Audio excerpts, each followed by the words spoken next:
Mudah-mudahan pada tahun ini kita punya negeri Indonesia tercinta lebih aman, amin. Lebih sejahtera, amin. Lebih makmur, amin. Tapi kejadian di belakangan ini cukuplah menjadi pelajaran untuk kita. Di Aceh, di Lombok, dan belum lama di Palu, cukup ini pelajaran bagi kita. Bu, kita punya rumah, lagi musim hujan banyak petir. Kira-kira kalau kita pengen rumah kita terhindar dari petir, pasang apa? Pasang apa? Pasang penangkal. Kalau kita pasang penangkal petir, insya Allah tidak akan petir menyambar rumah kita. Kalau kita punya kampung, kalau kita punya negeri, ingin terhindar dari bala bencana Allah, pasang apa? Pasang penangkalnya. Siapa penangkalnya? Tidak lain tidak bukan adalah baginda Nabi Muhammad sallallahu alaihi wasallam.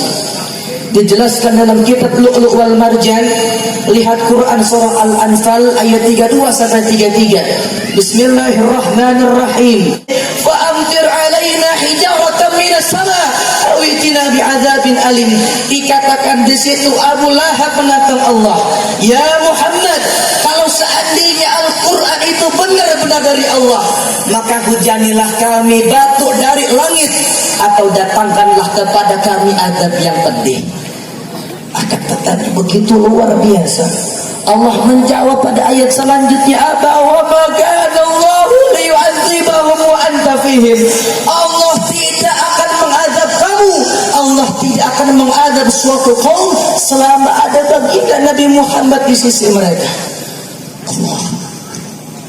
Ustaz, sekarang kan Rasulullah udah nggak ada. Rasulullah kan sudah wafat, betul, tapi kita punya pewaris Rasulullah. Siapa?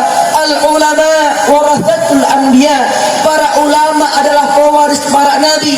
Kita punya negeri, kita punya kampung ketika tidak diberikan bencana oleh Allah, dikarenakan ada ulama-ulama yang menangkal bencana-bencana dari Allah Subhanahu wa taala.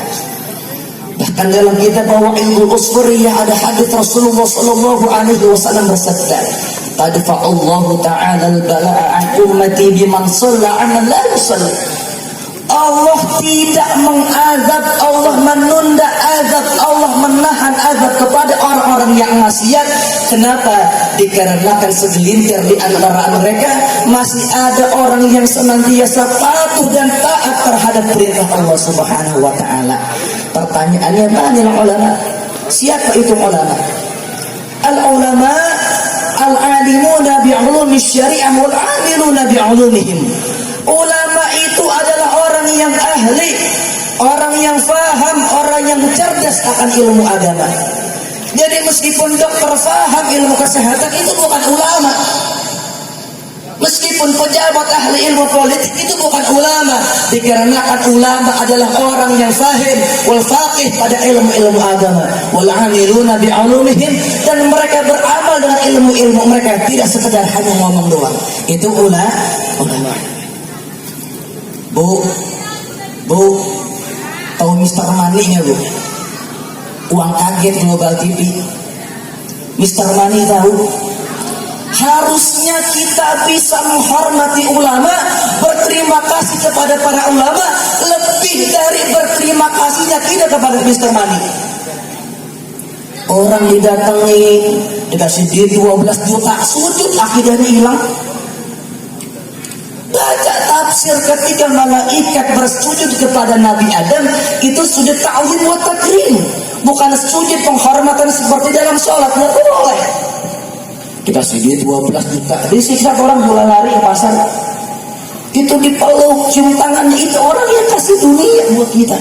Dan harusnya kita bisa lebih berterima kasih kepada para ulama, lebih dari berterima kasihnya kita kepada Mr. Money. Betul atau tidak? Betul atau tidak? Takbir, takbir.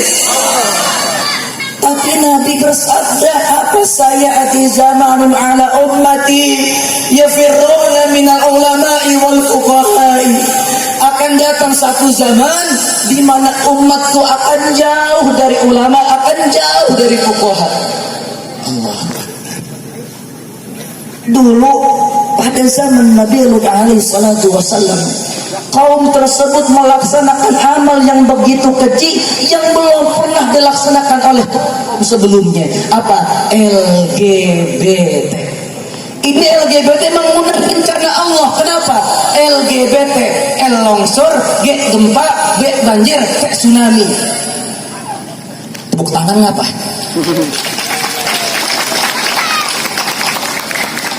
Ini kalau seandainya Indonesia mensahkan, melegalkan undang-undang LGBT, siap-siap Indonesia hancur akan bencana Allah. Takbir.